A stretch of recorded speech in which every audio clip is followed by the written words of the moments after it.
Man, I go hard like Santan.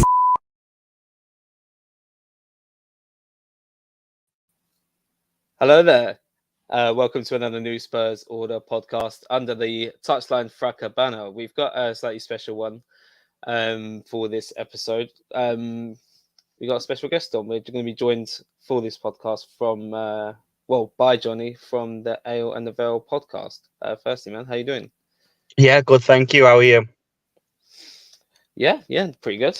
Pretty good. Just a lack of football at the moment. Just keeping preoccupied during the winter break and just spending more time with the children, I guess. Good excuse though, ain't it? Yeah, seems like we've had a winter break as well because we played 16 minutes against Reading last week, and then tomorrow's been called off. So There we here go. we go. Why did the last game get called off? We played Reading, and you may have seen that they invaded the pitch against their owners. So Right, yeah. I saw Badesky weighing in about that. yeah, They weren't happy. no, they weren't happy. I don't blame them either. They've been run really poorly. So you see these Man United fans kicking off about their owners, and like I think some of them don't know they're born when they look at actual clubs that could go out of business. So Yeah. Do you guys get the win for that then? we don't know. We literally we're still waiting to hear what's actually going to happen. It's a strange situation because under normal circumstances of a game being abandoned, you'd kind of know why it was abandoned. But when fans were on the pitch and refused to leave, and rightly so, because they've tried everything to get their owner out. They've tried. He just isn't turning up. So they've had to do something to make a statement. But yeah, it was interesting, to say the least. Yeah, I mean, this is music for your ears as well. Yeah, you were calling for Spurs fans to do this last year and probably the year before. I'm all for it. Listen, I was born in the realm of anarchy. Yeah, so I'm all for it. Yeah, if the owners don't want to listen, make them listen. So Reading fans hearing this, invade more pitches. Actually, don't invade more pitches because then you guys will blame it on me. I don't want to be sued, so I retract that. But I mean, if it comes to it, it comes to it. Obviously, Reading aren't the only team going for a little bit of a hard time at the moment. You've got the Vale, Port Vale, got a couple of loanees that have left recently. You've got Ollie Arblaster, who was on your last episode of your podcast, Johnny, and then you've got our very own. Some people in and around the Spurs space have called him a potential generational talent. So he joined you guys on loan in the summer. We've just recalled him so we can loan him to Plymouth, but I just want to rewind back to the summer. How did you feel when Alfie Devine initially joined you guys, and how did you think he would fit into kind of Port Vale's aspirations during the season? Yeah, well, we signed Ollie before Alfie came in, and everyone was a bit excited by Ollie. And then Alfie came in, and it was like, wow, we've signed a lad that people have seen play for England at every level, win tournaments with England. We've seen them. He's had his debut for Spurs and scored. He's highly rated, and that's them sort of players don't usually end up at Port Vale. So it was exciting. He struggled at the beginning. He looked like a young lad at the beginning. But then when he found his groove, you saw the difference between what a player like Alfie has now and what he's potentially going to become, and some seasoned pros that were playing at that level and have not really played it any higher up. So it's just, yeah, he'll play in the Premier League. Whether he's a generational talent or not is putting a lot of pressure on him. But it's you can see there he's a good player. So, like, we obviously raised off quite a few eyebrows, no disrespect to Port Vale, when he initially went there, because there was quite a few that thought, okay, he's going to probably be good enough for a championship loan if he kind of fits the style of play.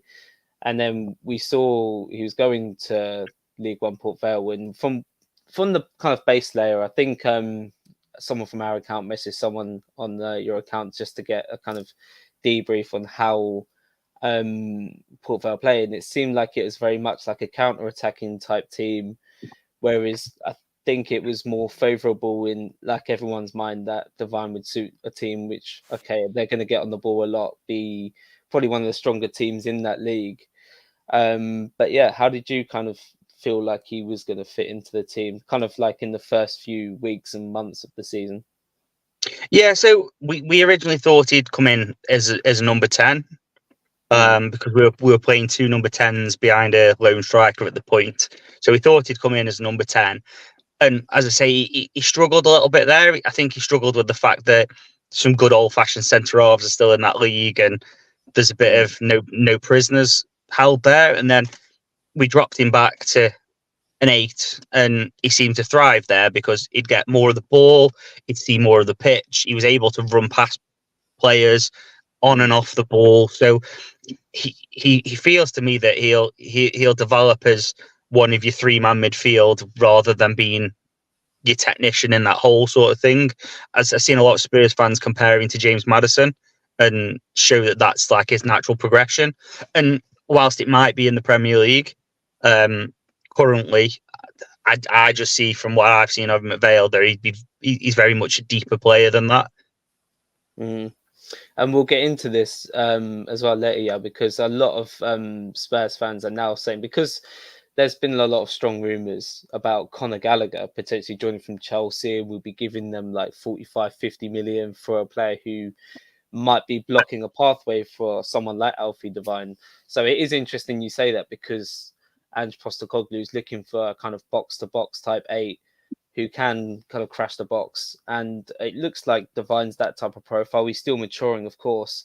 He's got to go through that Nathan Smith baptism of fire, so I hear, from that area. And yeah, like how how have Port Vale been doing this season? Like, have you changed the system to did you have to change the system to accommodate Devine, or is it just been a case of just putting him in one of the 8 positions which already existed, and then you guys started doing a bit better from there? In all fairness, it came about by the fact that our striker recruitment is terrible. So we signed 2 bad strikers and ended up putting one of our midfielders up front, which freed up the gap, and Alfie then dropped in. Because Ben Garrity ended up playing up front for 4 or 5 games. So Alfie then dropped in to that gap, and he came alive. And then he was still he was in the squad then, and he was doing well. Arblaster was still outshining him a little bit, so it was quite interesting to see the pair of them. And then Ollie got injured against Middlesbrough, got recalled, and then the month after, Alfie's just properly stepped up and taken that mantle on and taken the pressure and just ran with it. And you can see that there's a real player there, but we don't seem to have changed what we've done because we've signed them. We seem like we've signed the boys to fit in to what we were planning to do. However, things did change, and he played in 2 or 3 different positions, shall we say. But yeah, it was quite interesting to see that. And yeah, it sounds like it's obviously very good analysis as well, Johnny. But I was just thinking, like, do you think he'll be missed by Port Vale? I haven't seen the whole video yet, but I saw he did an 8-minute goodbye video, which is unheard of. I think Harry Kane's was less than a third of that to Spurs. So I know Yao's smiling because he's happy about it, but yeah, like, what was kind of the contents of that and the context of that, if you will? Like, was it completed amongst the fans? Yeah, it is very much so. But in all fairness, it's more a PR exercise by us than anything else. We did this with Ollie as well, and it's kind of like, look at us, we've taken a top Premier League club's loan player, and he's saying that he's enjoyed his time here. The coaching staff, the fans are all good, and we're just using it as a PR exercise, I feel. And that's obviously not against Alfie there or anything, but we can then send that to the next club and say, look, a lad that's played for England at every level, up to under 20s, because that's how old he is, has said how good we are here. We show that to Man United at the minute because we've just Fabrizio Romaro's just linked us with Dangor, for example. If we show that to them and go, look, England internationals just had a great time here, so why can't your young lad, sort of thing. So I think that's part of why we've done it. But then the other part is that it's nice to hear from fans, especially at our level. It's nice to hear from the players. It's nice to see what they think of the club as they're leaving. And yeah, it was well taken. Alfie said all the right things, like the fans were great and all that, like the usual PR tick boxes. But yeah, I think I really feel it's a promotional video for us, not anything else. But was the I Ollie haven't Blaster one checked 8 minutes long as well? Sorry, that was 12 minutes. Wow. Oh, 12 Okay. Yeah. 20 Yeah. minutes. I haven't checked the league to see where Port Vale are. Where are you 15th. currently in the league? Yeah, 15th. Okay, so you were in a bit of a scrap. You were fighting, but how do you feel the rest of your season will go? Well, yeah. So we started the season brilliantly by losing 7-0. So Wow. that always starts the season with a bang, doesn't it? We then went unbeaten for 10 games and then didn't win in 13. So it's safe to say that our season is very up and down. Yeah. Alfie and Ollie were very important in how we played. They were really they were players that you could give the ball in any position and you trust them and they'd do something with it, and they'd very rarely lose it. Alfie made one mistake whilst being at Vale, and that was the other week where he overplayed it in our box, give it to a player that didn't want it, and we conceded from it. Now, that's his only mistake that's of note. And yeah, it cost us a goal, but in the light of day, in any other position, probably like a lad takes that off him and does all right with it. But at League One, we'd prefer to see that kicked into the stand. So yeah, going forward, I think it'll just be a case of I just gone off bear with. Going forward, I think it'll just be a case with Alf is that we're going to have to replace him. We've brought in Jensen Weir from Brighton, who was on loan at Blackpool at the start of the season, but not getting much football. From his previous clubs, he was on loan at Morecambe last year and scored 10 goals. So I think he's more the Alfie replacement than the Ollie. And Dangor we're very heavily linked with. So we definitely need to replace him, and we need to replace him with similar quality. I don't believe we'll get the same quality because both of the boys are they're ahead of their curve probably for their age group. But it's impressed us what we've done in terms of the loan signings, all of them really, that we've had in. Yeah, and that's fair enough. And didn't he he scored a winning penalty against a team in the EFL Cup? Alfie scored the winning penalty against Oxford in the league. Okay. And he also scored the winner against Mansfield in the quarterfinals of in the third round of the League Cup before the quarterfinals. So yeah, he scored a couple of important goals. But the game against Oxford, when Alfie came off the bench, he set up one with a free kick, and then scored a penalty against his international teammate because James Beadle was in goal at the time. That's the England under-20s keeper. So. Yeah, that's nerves of steel from a lad that's probably seen you take hundreds of penalties. Damn, but yeah, very good player, Alf. Yeah, can't argue what you're hearing about him. Sounds good. Yeah, I mean, on and upwards for the Vale for the rest of the season, I guess. Hopefully, you guys get the win against Reading, even though it's not Reading full. But no, thank you for joining us on that one, Johnny. You got a nice little lowdown on Alfie Devine. Maybe he make an appearance on your podcast as well as the goodbye video. I still can't believe Ollie Blasters was 12 minutes long. Yeah, it wasn't just a PR exercise as well, because he joined the podcast as well. So yeah, I'll be a fair player. Maybe you are a very good club to develop your players. Yeah, well, if you want to be sending Jamie Donnelly our way, then that won't begrudge that. Yeah, well, we're going to be talking about him later as well. Exactly. Exactly. Yeah, we're keeping tabs on their players. Yeah, well, I think we were linked with is it Soonsop Bal as well earlier in the window. Yeah, we were linked with. Yeah, so either of them will do. We need a striker, so yeah, Will Linkshire as well. Maybe we've got quite a few young strikers. Even Dane Scarlett. I think he just got injured again though. But yeah, we'll probably see you one here again very soon then, if that's the case. Hopefully so. All right, Johnny, we'll take it easy, and thank you again for joining us. I'll let you get back out of your car now. Thank you for pulling over and taking time out of your evening to speak about Alfie. No, you're fine, mate. Anytime. All right, I'll see you soon. All right, see you in a bit. Cheers, boys. Cheers. All right, yeah. All right. So we'll look to save 50 million on Conor Gallagher then, yeah, by the looks of it.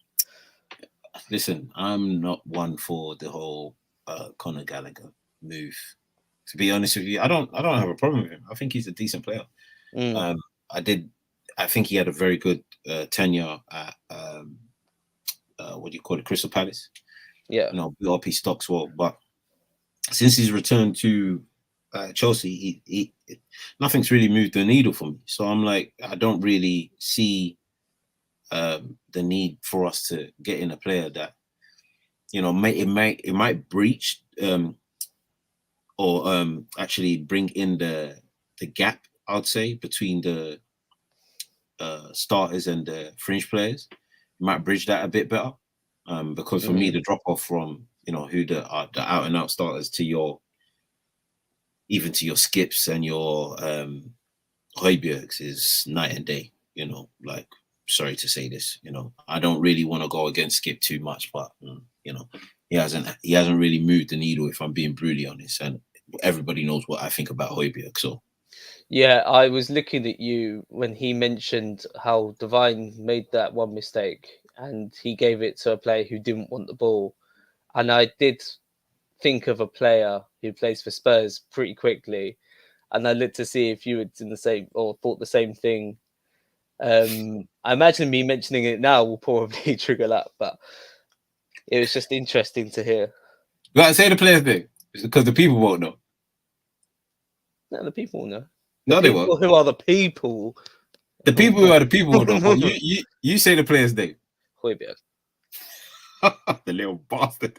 I hate his guts. I really hope he listens to this, because I'll say this about Højbjerg. I think he's got a very fantastic understanding of football.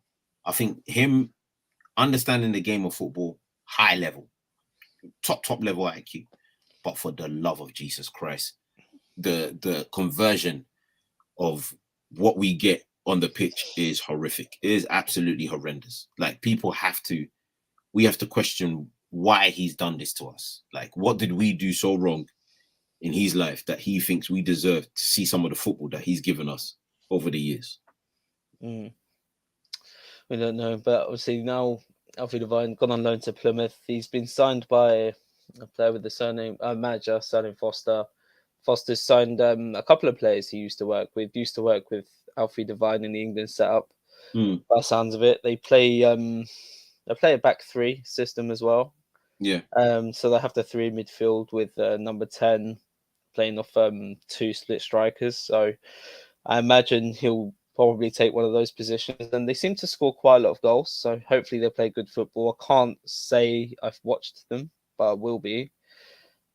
And he's linking up with what's his name? He's going to be linking up with Phillips. Ashley Phillips, who apparently had a very good debut. He did. And I forgot the guy's name. But on commentary on Sky Sports, he said, hey, this kid's going to be something. So this is what I mean. So they seem to score quite a lot of goals for a team who are 19th currently in the Championship. But yeah, onwards and upwards Plymouth? for them, I guess. Yeah. Flipping hell. 1-7, drawn 9, lost 11. That's some bad defeats, but yeah. But their goal difference is only -2. So okay, then they definitely score, or they score and concede a lot. So they need to bog down and sort that out immediately. Yeah. I was just going through some of the results, and they drew a home 3-3 to Watford recently. And Watford are one of those yo-yo sides that will always be very good for the Championship, but not quite good enough for the Premier. Was the 3-3 draw against Watford the most recent one? No, I think second or third to last one. Okay. But that one just stood out to me as like, I just wanted to see how the team looked to set up. Obviously, without watching many highlights, I think they'll shore up their defense now. Ashley Phillips is there, and seems to be the way. Like, he needs a good run of games, because obviously we want to get some minutes under his belt. So a good run of games, and we can take it from there. Exactly that. So we're off the back of the United game now, and it's actually quite exciting. So very good game for the neutral. We're going into it with we found out like an hour before kickoff there'd be no Kulusevski, but Van der Ven, Romero came back into the lineup with Timo Werner making his debut. Some call him Turbo Timo. Probably over there at Chelsea Hour. They seem to love him. Definitely not sarcasm. What did you make of? I mean, what are your thoughts going into the game? And I feel like I always say this, but how did you think the kind of the first half played out?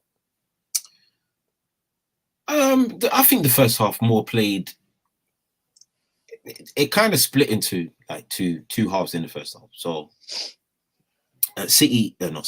United started off very fast, extremely fast. They seem to be doing a lot of these diag cross balls throughout the match, but in that first instance, it's quick balls. And then I think it was just poor defending, personally, for their first goal. I know it was early in the match, but it just felt like, the defense hadn't really sorted out their feet. But Højlund, oh my God, he let that rip. Listen, I don't think many goalkeepers are saving that. I know it's near post, but that was all power, no finesse. And there's nothing you could do about it. But we showed great character, in that first half. Came back into the game, got our equalizer, as you do. Werner had, I'd say chances, nothing too great. Richarlison had chances. Richarlison scored a goal from the corner. And what I will say is, oh my gosh, our set piece deliveries from Porro throughout that match, especially in that first half, were on the money. And right on the money mace, you could say. Literally on the money mace. I like what you did right there. Word to Mace over there, if he's ever watching. But yeah, so we could have gone into the end of the first half 2-1 up. I think it was, if you want my honest opinion, I think it was quite unfortunate that we went into the half 2-1 down. I know we could have equalized the score to make it 2-2, but I generally think we could have actually been leading in that first half, despite some of the issues we caused ourselves. But United, they fought, they played well to stick in there. We had a lot of personnel missing, so there was elements of creativity that didn't really take place in that first half. Johnson was an absolute, oh my God, that kid was stinking up the joint. Timo, obviously first game, tried a few things. Not much really came off in that first half. I think Skip had a good first half. Højbjerg was Højbjerg. I'm not gonna sit here and give him praises or any sort of anything. He just what is exactly what his name is. As for, it was so great to see Mickey back.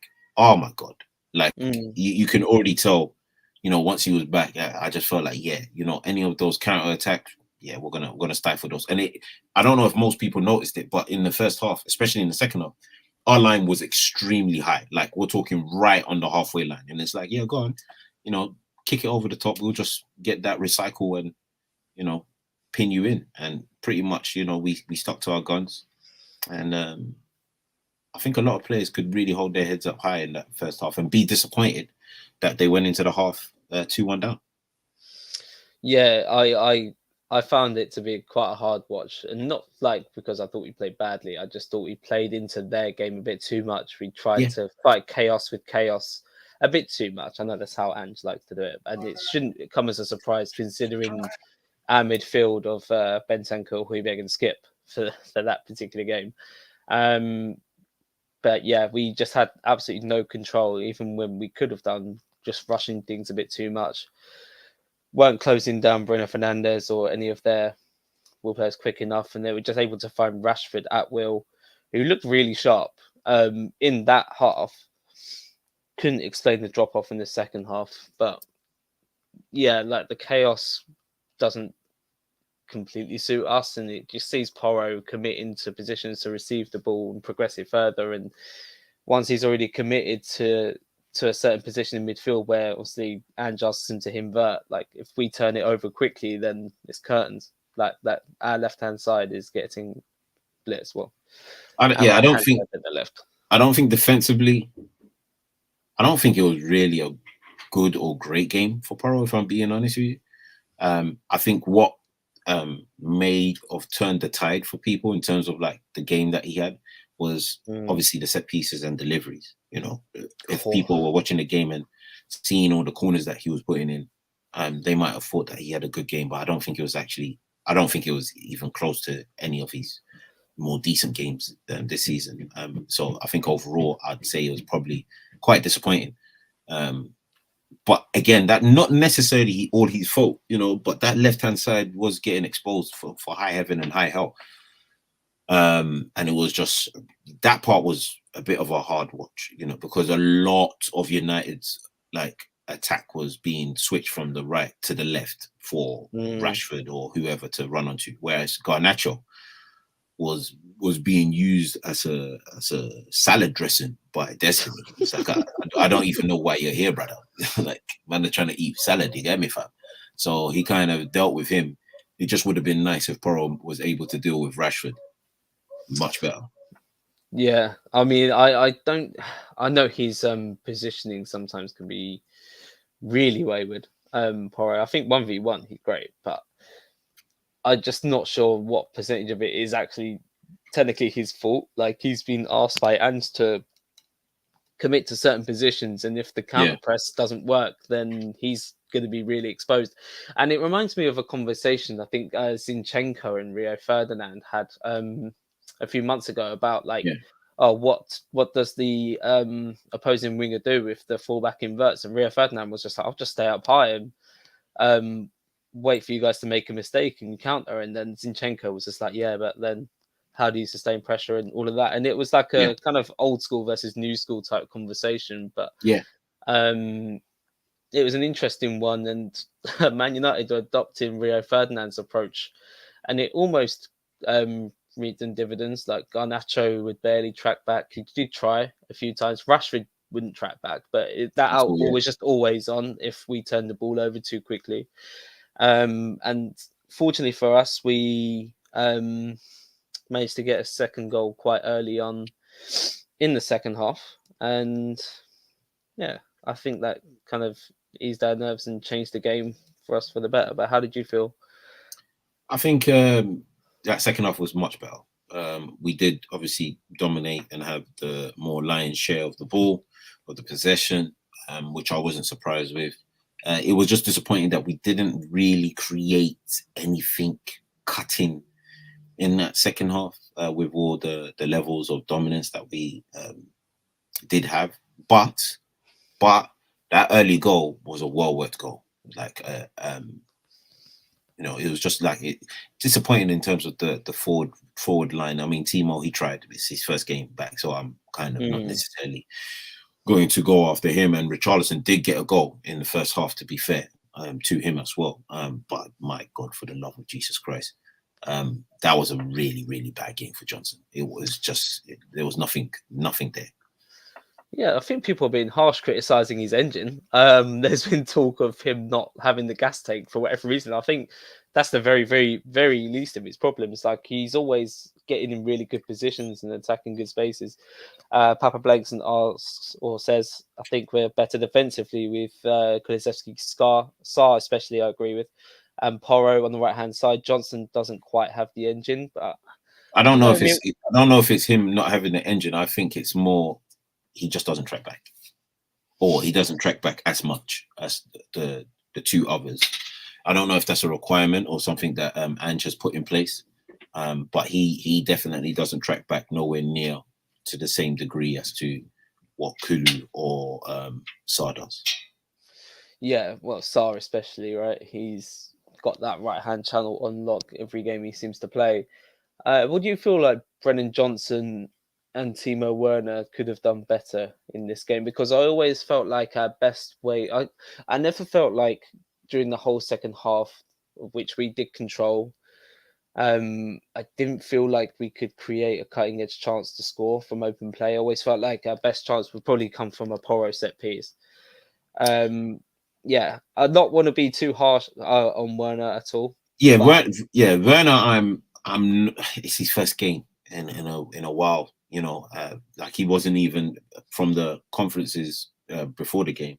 It didn't even sound like Ange really wanted to start him, to be honest with you. But it sounded like he spoke to the player, and the player was like, "Yeah, I'm gonna do what I need to do," and all that kind of stuff. And he in elements in the second half, he did look tired. So, as I said, it was his first game. I thought there was parts of the first half where, you know, he got into some, you know, decent positions and tried. That's decent. And he tried to make something happen. It didn't really come off. But in the second half, you know, granted the ball played to him by Skip was actually behind him and to the left.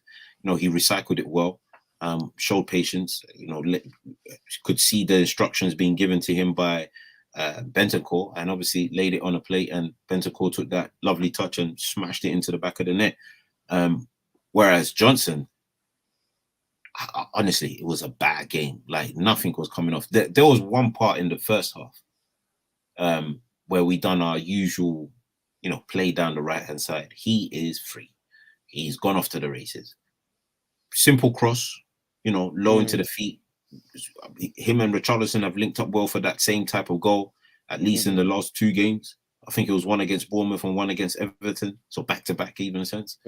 And he smashed this like over everybody's head. I was like, brother, like what are you doing? And then he done something similar in the second half. I was like, low drive. That's all we need.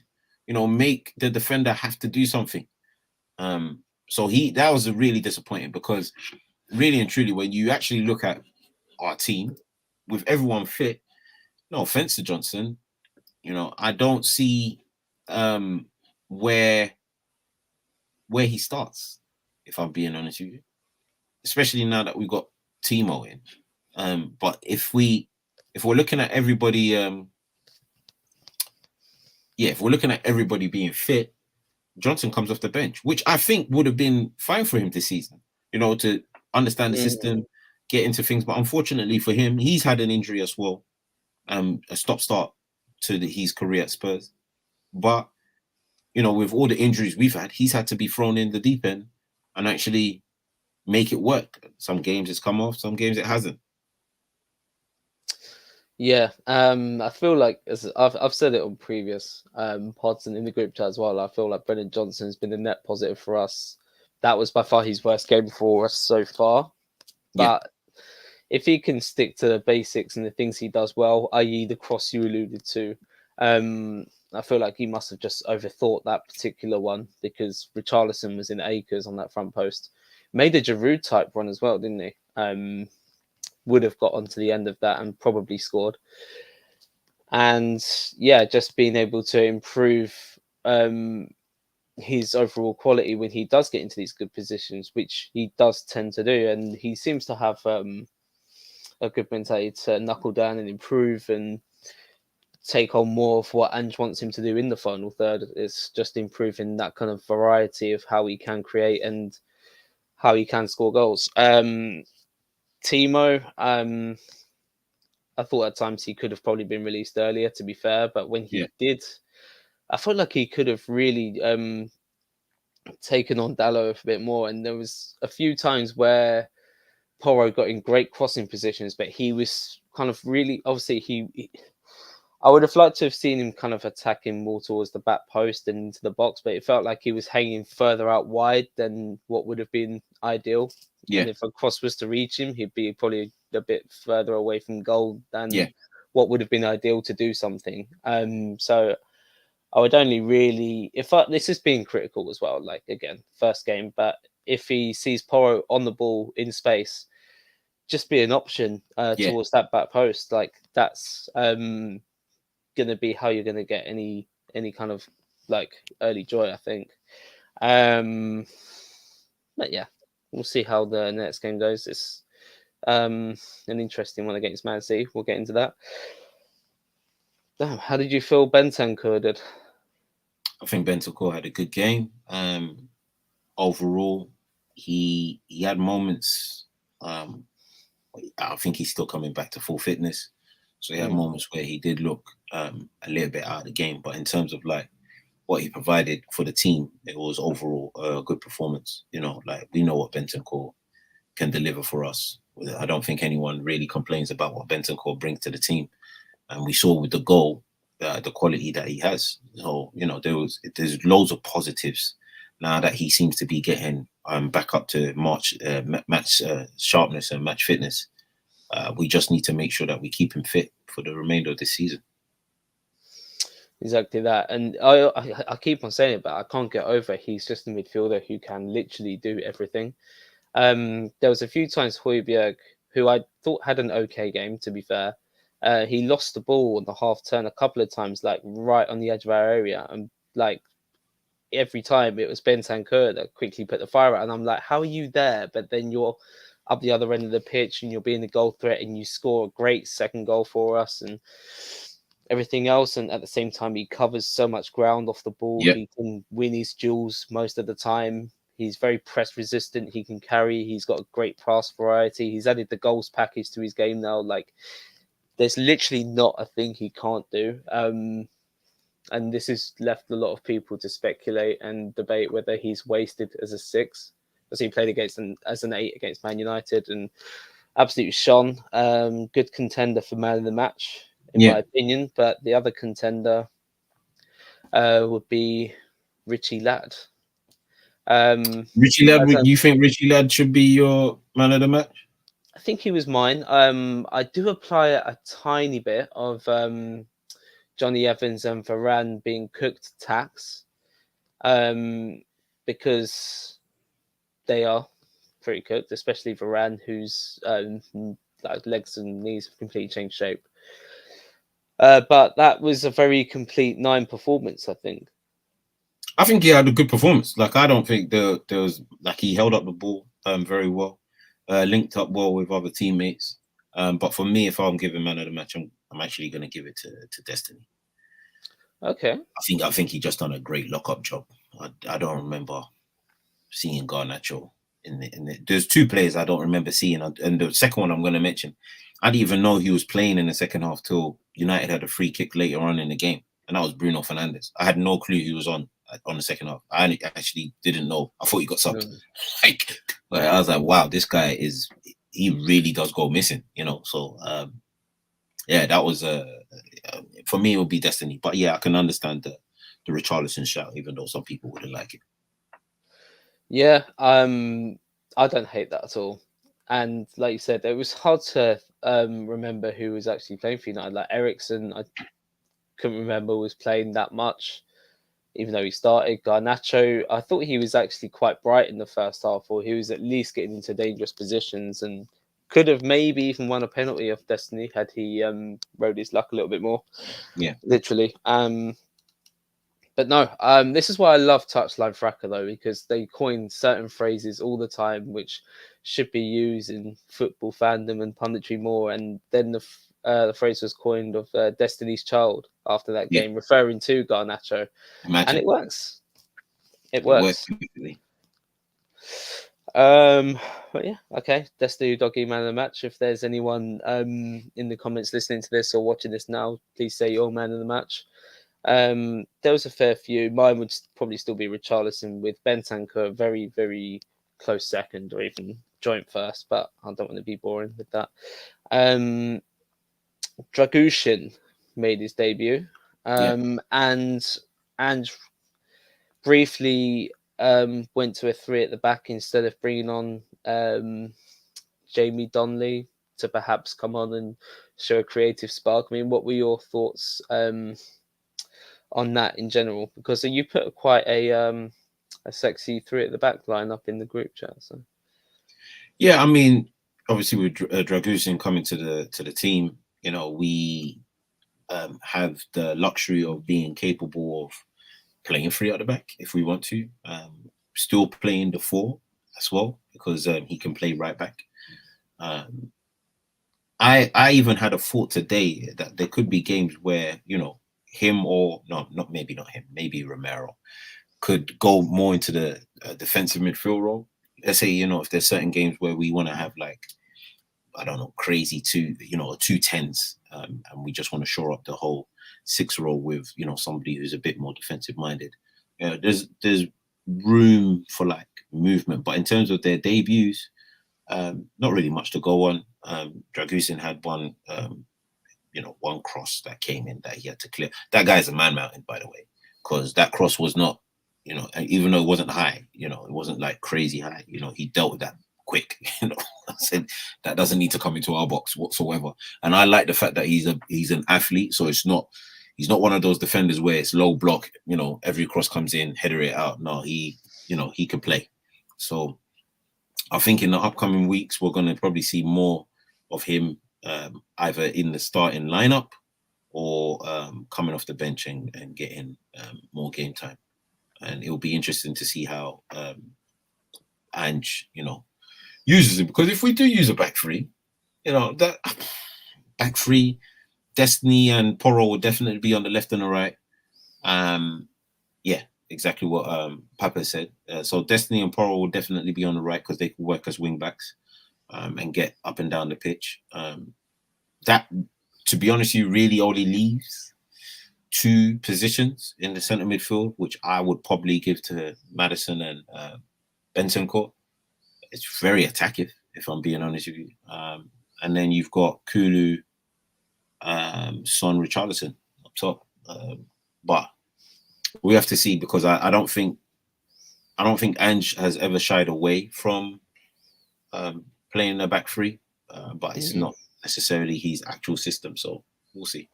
I'm more inclined to believe that in the next few games, Dragusin comes on the pitch to play right back and Porro goes up top. Porro goes up top? Yeah, he goes in right wing, or? Yeah, right wing. Okay, it is interesting. And then the Kulu whole... either drops into the 10, you know, and like Saul or whoever comes off the pitch. Yeah, I mean, it is interesting, the whole 3 at the back conversation as well, because we don't really have any top like out and out wingers. It's a shame. Like, Hill's underperformed in his cameos. Perisic got injured, so kind of playing 2 10s with 2 6s and Son just kind of poaching up front does make sense, but maybe just not on like a starting it on a game by game basis. Yeah. Obviously, following the Devine thing, we do have a question from the Kitchen King 4. Why don't we have Devine in the squad for next season? This is moving on to transfer window talk now. Why don't we have Devine in the squad for next season if this championship run is successful instead of Conor Gallagher? Then we could buy 6 in the summer. I think we have some good young talent, Phillips, Devine, Scarlett, etc., and they've got to be trusted. Yeah, I mean, in the summer we've got pre-season, you know, so we can have you know, a long, how should I put it? Look, we can have a long pre-season in which we can take a real good look at, you know, the quality that we have in the younger ranks, and so long as, you know, Devine, you know, meets the requirements that Postecoglou is looking for, then I don't see a problem as to why we don't throw him in the fold, you know, because like we've had Alfie Dorrington as part of the first team for quite a while this part of the season. I know he hasn't played or got game time, but he's been in around the mix. So clearly there's some sort of like building of their abilities for the future, you know, and he doesn't seem like he's afraid to start younger talent. Sa and Destiny are a perfect example of that. So yeah, I mean, Donnelly, who's been turning out for the under 23s and every age group he seems to play in, especially last season where he was playing for every one of our youth teams simultaneously at once, it looked like. ideally should have got at least like 5 to 10 minutes against United. Seeing as Yeah. it didn't look like we were going to score from open play at all, we have full control. I've seen quite a few bigger teams just trust in some of the youth. You got Man City who threw in Oscar Bob, and he scored a great goal for them to win away from Really, home yeah, at really great. Newcastle. Considering he could have just gone down and won the penalty in the first place, it made it even better. Sorry, Trippier. Kobe Mainu has been probably United's best midfielder since he's come in, 18. So it's not like he would have been like the only youth player on the pitch. A point made by many, and yeah, it's a shame. I think now Lo Celso, Kulusevski, Madison are going to be quickly coming back in. I think he's either going to be loaned out or he'll just play the rest of his season with the youth teams. But I'm actually kind of hoping he gets a loan now, but we'll see how he goes. Could even join Troy Parrott at Excelsior. Who knows? But yeah, as it's the January transfer window, just following on that Conor Gallagher talk. Conor Gallagher, I'm still on the fence with him, to be honest. I just feel like we can allocate our funds better elsewhere. Like there's quite a few sixes I like. Like even I doubt we'd be able to prize away at Kobe Mainoo, but Billy Gilmore from Brighton. There's that Redondo Jr., if I've said his name right, which a lot of people have speculated about. And that's probably where I feel like our money could be better allocated. I don't think that those type of players would be as expensive as Conor Gallagher either. But either way, money doesn't seem to be that much of a problem for us for the future. And Levy seems to be getting his flowers. Yeah. The Levy is getting his flowers. I think it's more, if I'm being honest with you, he should be thanking Paratici. You know, yes, we hired a crook, and the crook done what he needed to do to get us over the ranks. Where I think Levy can earn his stripes, if you want to consider it to be stripes, is how crude he's been business-wise. But that's nothing. That is nothing new. He's even still looking to take advantage of more clubs due to this financial fair play. So we'll see how that pans out. I don't ever feel it's a weird narrative that, because it's we've been kind of accused of being taking advantage of clubs, but yeah, we paid 50 million almost for Brennan Johnson, and 60 million all in if you include the bonuses for Richarlison. I don't think that's taking advantage. I think we've overpaid for. I think we got robbed. If you want my honest opinion, where has that narrative come from? That's the narrative that's out there. I don't know if it's him doing a spin doctor kind of thing and putting out the press for him, but that's what's out there. I can only report that what's out there, and the reports are that we know he's a shrewd businessman. That part you can't take away from him. But in terms of doing good work, this is apparently where it is. Taking advantage, I think, would be going to certain Italian clubs and signing their best talents for like less than £15 million. Like Vicario was around that much. Udogi was less, but on the premise that he stayed on loan for the rest of that season, more for the whole of that season. But yeah, we only got him for like 12 million or something. So that is taking advantage. I don't think paying for Richarlison and Brennan Johnson is I just don't see that at all. I fully agree, because even Brennan Johnson, you could say people say English tax despite the fact that he's Wales or British. Welsh, but British tax, and Richarlison that has to be Premier League tax, and even then that doesn't even make sense. We spent 60 million on it. We could have easily got Isaac for the same price. So, and probably saved 6 million, just to put into hypotheticals, what it was. Yeah, well, Newcastle, not building a statue for their chairman, unlike us. We may still even be able, I highly, highly doubt this will happen, but we could still take advantage of their situation and sign a certain number 14, which would have a lot of fun irony to it as well. That would be hilarious, to be fair. You couldn't even deny that. That would be, I don't know if I would want to experience that because of how funny it would be. It would be bloody hilarious. Yeah, you might even have to get a season ticket on the South Stand if Isak was to join, tear it up as a number 14. You just know he would be cold as well. I just don't see it happening. I think it's pretty untouchable, even for cash money club like us. It's going to be interesting to see. It's like the UEFA rule of this profit sustainability thing, where I think um, I'll probably be corrected if I'm wrong, but from the 25-26 season onwards, clubs can only spend 70% of their total revenue, with the only concession being made with the profit made from players that you sell. Yeah, that's what I read a couple of days ago, apparently. Yeah. So if we were to sell a youth product like, I don't know, I'm not if I skip 50 million, that's 100% profit, and we get to add like, I think it's more than 15 million to what we can spend.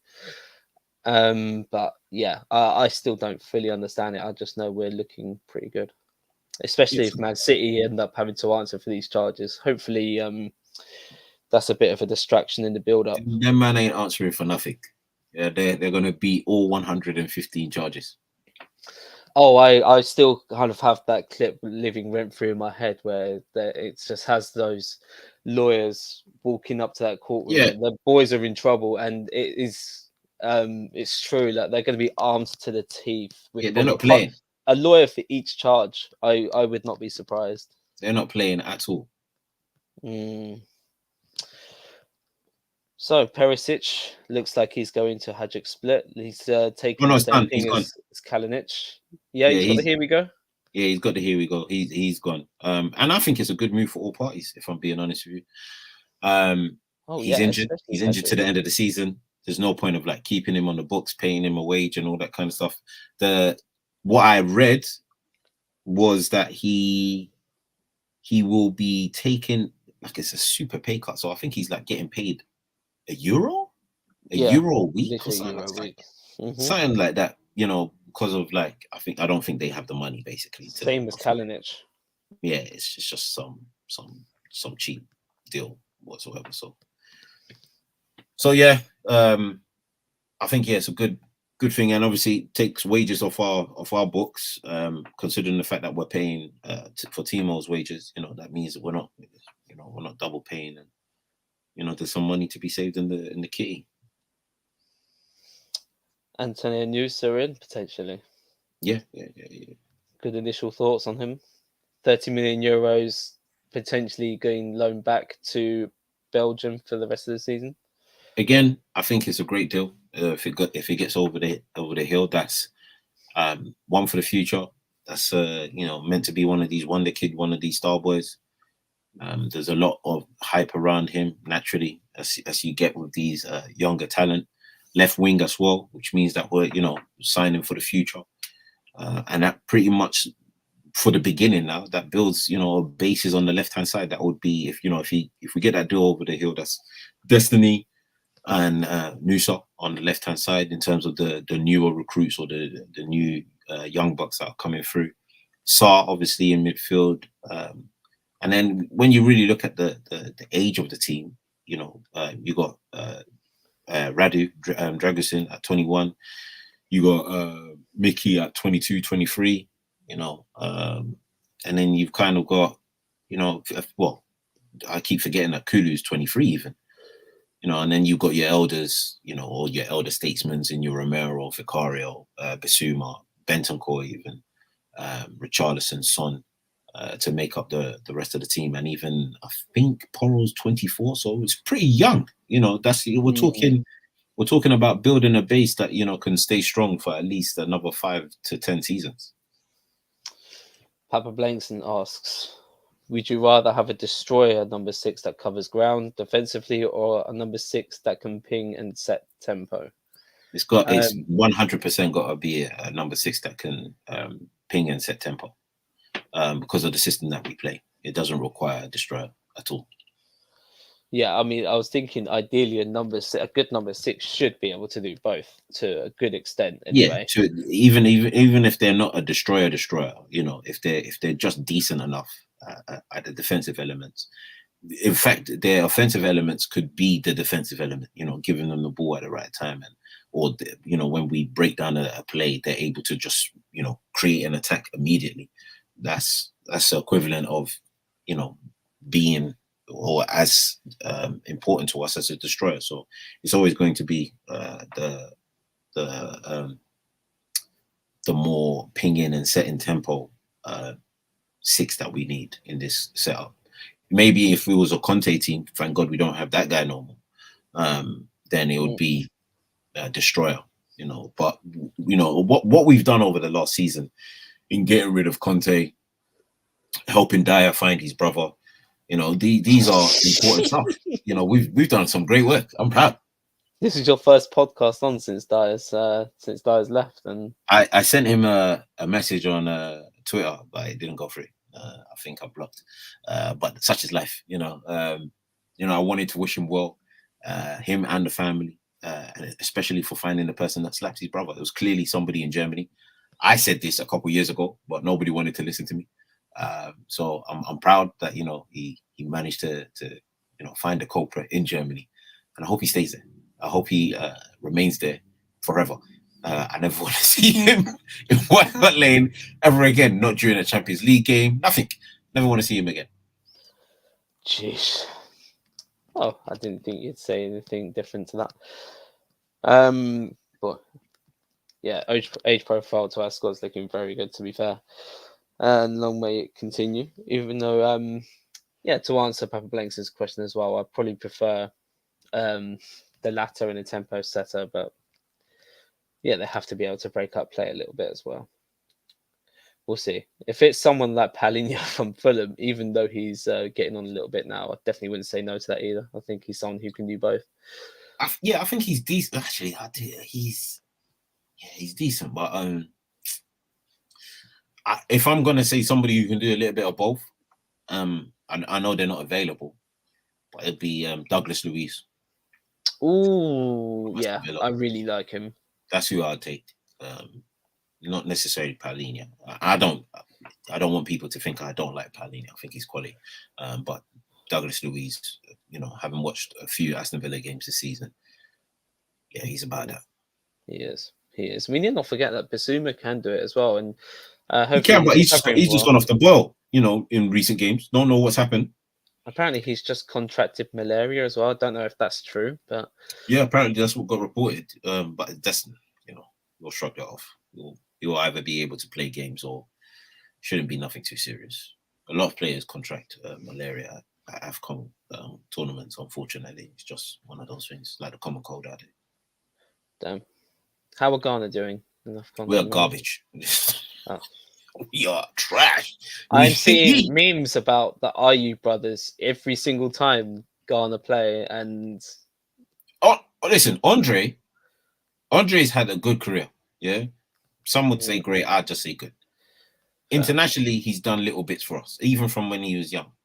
But his brother Jordan, listen, I know Ghanaians can clip this and send this to the family. I couldn't care less. That brother Jordan Ayew is garbage. He's been garbage his entire career. His hairline's garbage. The way he wears shirts are garbage. His boots are garbage. He's just garbage. Yeah. And he starts every time for Ghana. And I don't know why. I just don't understand it. Like, what have we done wrong as a nation that in 2024, not 2010, by the way, 2024, Jordan Ayew is still starting in our front lineup. And it's not just him. Let me tell you this right now, because I need to know what happened. Iñaki Williams, was meant to be this guy from Athletic Club. And I don't understand what happened. Did he cross the border into Ghana and just lose all powers? Because this is what they were saying on the last main pod. Like, once all these good players get to AFCON, all of their stats reset. They go from like an 85, 86 or whatever, right down to 60, and you have to get the stats back in blood. It's mad. I love that saying so much. That was hilarious. It doesn't even make sense. Like when you obviously I'm a Pro Evolution Soccer player. I'm not really a FIFA player, so I don't know what the term is. But on Pro Evolution Soccer, the single player mode is called Become a Legend. When you start, you create your own, character. You start out, you build your way up, and all your stats are white. There's not a yellow, green, red stat in sight. Everything is white. yeah, it's not a good look. Yeah, because you can't pass, you can't defend, you ain't got no strength, you barely got any speed. Like you've got to pass and move the entire game. These Africans, they cross. It's true, they cross the border and they get. Have you ever watched the Mummy one? I've watched what? Sorry. The first Mummy. Oh, yes, I have. Do you remember when Imhotep went into the pyramid and he lost his powers? He's like, oh! he said the great gods. He said the great gods want him to fight as a mortal. That's what happens to all these African players when they cross the front. Once the plane hits the borderline of Africa, the top of Egypt, bow!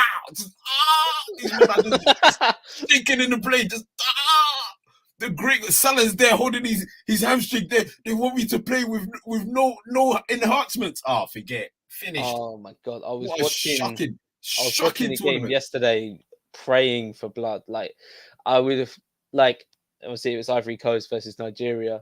And I think at least half the group chat have some Nigerians. So I was thinking if Ivory Coast score, I was literally just going to go in on the group chat, voice that coated the Ivory, bow, bow, bow. For context, I pronounced the Ivory Coast as that once on the podcast with a full accent, and that would have been gold. I was praying for that to happen, and they're not good no more, by the way. Did Ivory Coast take the lead? That's all for good players. Kesse, Fofana. I think Aurier is still good. Yeah, I mean, but they're not the teams. I can't remember who they were playing up front now, but I was just like, look, it's AFCON, that anything can happen. Anything can happen. That's Osimhen getting criticised left, right, and centre. I was like, he's not. He's gone to AFCON and he's lost it. You know, people are blaming the pitch. I'm like, nah, brother, it's just that's what AFCON does. You know, Drogba was bench pressing players in the Premier League. He went to AFCON and got bench pressed himself. It's quite common. Yeah, Ibrahim Sankari, Jeremy Boga is very good. Yeah, they got a few good the team sounds good. They're not good. Fair enough. Right. Moving on now then. Tottenham's next game against City at home in the Cup. What are your thoughts? Because I'm feeling like I'm in a kind of just bring it on type mood. Like Man City, I mean, this is going to come back to bite all of us now, but they've not scored at our new stadium yet. Eventually, that's going to have to end. We've got more players back. They've got to answer for certain allegations. Might distract them in the build-up. We hope so. But yeah, what are your thoughts? Are you confident? So I got told a stat today that I was actually shocked about. I think in the last 18 games we faced against them, it's a 50 for 50. So we've won 9 and they've, in terms of like wins, I think we've won 9 and they've won 9. Like straight shootout. And we've won, at their ground. They've won our ground in those times and, so on and so forth. So for me, I'm in the same kind of mood. Yeah, bring it on because it's a cup competition. Like, what else are you going to do about it? You either face them now, you face them later. So why not just get it over and done with, really? It's our home stadium. We have to make something of it. We have to, really take the game to them and show them what we're about and not be afraid in any way, shape or form. Yes, we got some people returning back. So have they. So it's definitely going to be a shootout. But I don't think we should be afraid whatsoever. We are City's bogey team. If any team's going to cause, some sort of like weird upset, it should be really us, if we're being brutally honest. And, they've already gone out of a cup already in this season. I think they went out to Newcastle. I might be wrong in terms of who they went out to. But, they've already gone out in a cup. So it doesn't mean like we can't, because we're the underdogs in this. Let's not lie to ourselves and make it sound like, we're not. We are definitely the underdogs in this. And I think we can definitely go and get something out of this game. And if we do get the victory in this FA Cup tie, I don't see why the players and the fans can't be boisterous in thinking we could go the distance. We're knocking out one of the favourites. They are the favourites. They're always the favourites. So why wouldn't we be, willing to consider ourselves as one of them if we do knock them out, especially with the way we play. I just think we just can't be scared in this game whatsoever. We went to the what's it called? What's this? The Etihad, 3-3. Went behind what 3 times? We scored early and then we went behind like 3 times because they scored once, twice, and then the third goal, and we drew it back, and we drew that game with Emerson and Davis at the back. We've got pretty much our defensive line back, so let's see. Let's go for machine. Yeah. Papa Blanks has asked, do we start Madison from the start or bring one up around half time on the second half? No, we start that guy from the start. We need goals. we need a lead. Yeah, because ideally, I would say give Madison 60 minutes. Obviously this is hypothetical, so I don't want nobody to think, oh, yeah, I was talking. You in an ideal world, we're 3-0 up. Madison comes off the bench, we see out the game. But we just know that's not going to happen. So we need to get our creative players into the game as early as possible. Hopefully hold fort. Get a lead and just defend and work it well. Yeah, it's going to be some control. I'm thinking Bentancur probably comes into the team as a 6 with, say, then Skip and Madison. No. I'm thinking Kulusevski needs to play out on the right, though, to give us balance, because I don't feel confident with a front 3 of Johnson, Richarlison and Werner all doing the same thing. I feel like a strong feeling. I think Werner's got something for me against City, I hope so, but I've got a strong feeling. I can't believe I'm saying this. I don't know how bad the injury is actually, so let me say that before I say what I'm gonna say. But I have a feeling Ange might play Bentancur. This is what I think he might play, and this is what I also think he might play, depending on if everyone's fit. So if it currently stands how it is, then it'll be Bentancur, Skip, Madison. If everyone's fit, I think he will play Lo Celso, Madison. I think you'll go for it. I think you'll go for it. Yeah. I would not be mad at that at all. I think you'll go for it. That's just my thought on it. Kulu is definitely going on to the right. What that does for Johnson, he could play Madison and Kulu at midfield, but I don't like it. I don't like it one bit. I don't like it. I don't like, because I know what that front 3 is going to look like. I don't like it. I don't like it. My thinking to that is Johnson did cook Carl Walker, so don't be fooled if he starts. Did he cook Carl Walker? He cooked Carl Walker for the equalizer, the one that. Yes, he did. He did. Wow, yes, he did. Great cross as well. He's Liverpool Gates, bro. And he delivered a very good cross, left footed as well. Can't take it away from the kid. That's what he did. That was actually such a good cross as well. My thinking was if you're starting Madison and Lo Celso together, so say Madison can't play the full 90, which is likely, who comes on for him in the second half? Yeah, I mean, in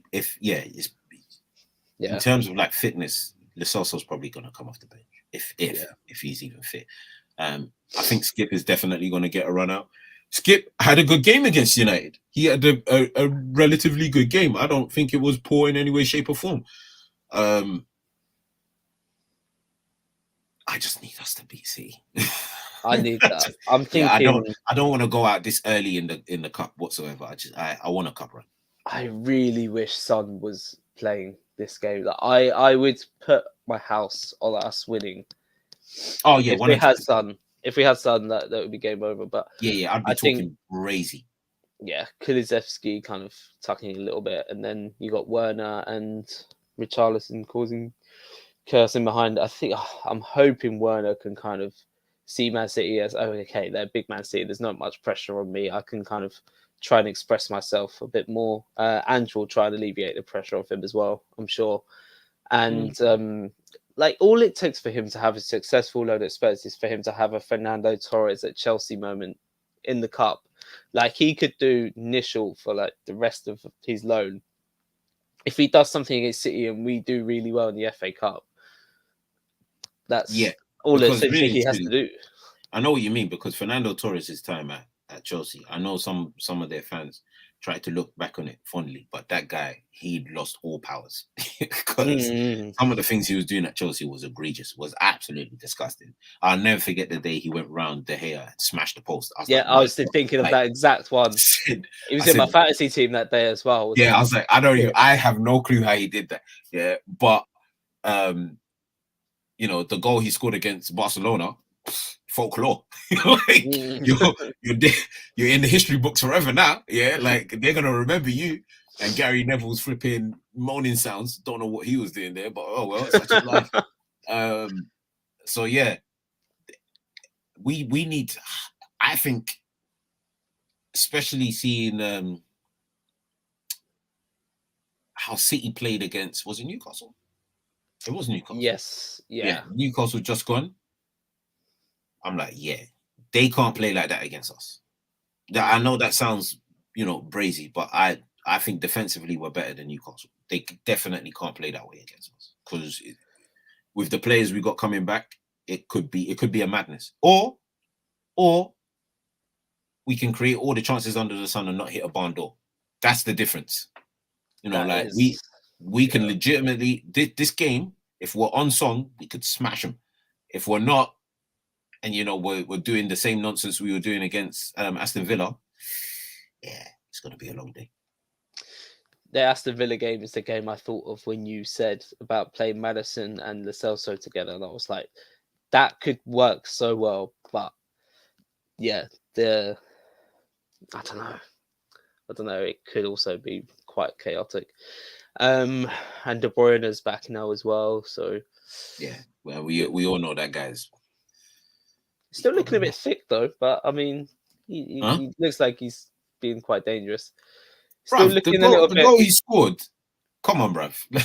Forget the assist. People were going crazy about the assist. I'm like, yeah, great ball. Like, we're not going to sit here and lie. It's a great ball, great finish. But the goal he scored is ridiculous. Man So passed it through another man's legs into the. He basically passed it. He didn't shoot that. He said, "There you go, back of your net." I said, "Nah, stop that." Because if he does that against us, I have to switch off my TV. Somebody is going. I'm gonna lose it. Like if he does that against us, I'm gonna lose it. No, I'm not having that. That is disrespectful. That's why I'm not going to the stadium. Well, fair enough then. Nah, it's actually because I'm not going to be in the country. That's why. Yeah, you've treated yourself to a fair few holidays recently, huh? Hey, damn boy. You know, it's pun time. Intended. It's time to stretch legs. Well deserved. All right, thank you for signing that off. I'm still confident of a win as well. I'm just not confident enough to put in a score prediction. Okay, I'll go for it. I'm going to say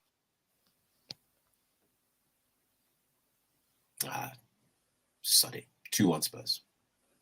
2-1. Oh, you think Man City are going to score at our stadium? Yeah, the duck has to end. The duck has to end. Probably be Oscar Bob that does it.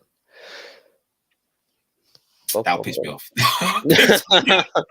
That'll piss me off. The duck definitely has to end. To be honest with you, I'm even shocked that they haven't scored at our stadium. Oh my god! No. There's been times where they've created so many clear-cut opportunities, and it's like, okay, well, yeah. If it isn't voodoo, what is it? They really haven't scored at our stadium. You know, I was gonna say no, they did score against us in the Champions League, and I realized no, all their goals came at their ground. I said no. Mental. Yeah, the duck has to end, surely. Yeah, you think? If it doesn't, hey, I ain't gonna be mad. But I think it just has to. It will. And Vicario deserves a clean sheet, to be honest with you. Although, if they don't score and then they have to get relegated because they found guilty of their charges and they just never play at our stadium ever again, that's one hell of a record. I don't think they're going to get relegated. I don't think they're even going to get found guilty of these charges somehow. Same. All I ask, if there's any Man City fans that know executives within your club, you know, if I'm ever in a pickle, please give me those lawyers. they seem to be on job. fucking hell, it's just an army of those characters from Suits. I think, what's the main character's name? Harvey? Loads of Harvey Specters just running up in the joint and doing the madness. Doing their business. All right, mate. Well, thank you right. for joining us on this pod. Yeah. We obviously thank Ellen the Vale podcast for coming on. Again, we got clips coming out on New Spurs Orders Instagram, on their TikTok, on the Patreon. It's leveling up. It's still gradually leveling up bit by bit. Yeah, thank you again for joining us on this pod as well today. Been a fantastic co-host as usual. And Scott's Corner should be back from next week as well. So. Oh damn! It's been a while. There we go.